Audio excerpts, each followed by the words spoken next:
All right, I made some modifications to the whaler. Not really much in the way of modifications, just basically cleaned it up, buffed it a little bit, and took all the marks off the side. The numbers were painted on there. We're changing the hull number anyways because we're gonna tie it to the big boat. So we're just gonna put the big boat's WN number on there, space 1, which is means I won't have to pay registration on it, which is great. I gotta check out how I do that with the state, but I got the motor mounted. I gotta cut this off. And I bought a little trailer for it. Brand new trailer. Isn't that great? Roadrunner. Came with lights and everything. So we got that. Still got to clean up underneath the hull, but I just kind of went down the sides, cleaned it up a bit, cleaned out the interior just a bit. There's still a million holes I got to patch in it. That bag right here is full of gel coat and filler material and everything to patch all these myriad holes.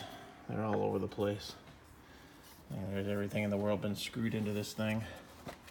So I got a bunch of these to fill. I don't know what these are all for. I'm hoping these aren't saying, well, this thing was delaminating, so we ran a million freaking bolts through, which wouldn't surprise me, given that we see a little bit of this. But according to Boston Whaler, who I called, none of this is really a problem, as long as the foam core isn't saturated.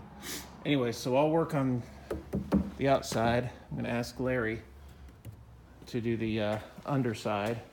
Got the motor mounted. Cleaned up the davit, and then I went down on board the boat today and saw where these cables have been cut off. The relay system and everything is still there. It looks like water got inside this leg and swole up this thing, like it froze. It was sitting outside, so this is kind of bulged out on both sides here compared to this one, which is pretty square. This one is all bulged out.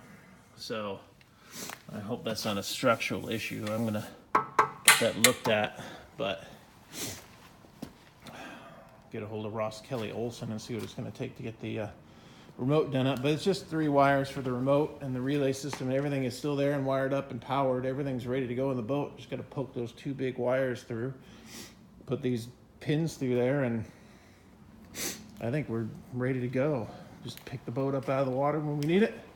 When it's time to go for a boat ride in the big boat, and just tow this thing down to the marina, launch it, and then once it's launched, pick it up, take it away, leave the truck and trailer at the marina. I did notice I'm going to need a new prop. This prop has seen its share of rocks, so this one is bent down like it hit something hard. See how that one is. Let's see if it's more obvious on one of these. This one's bent out, the tip's bent out compared to that one.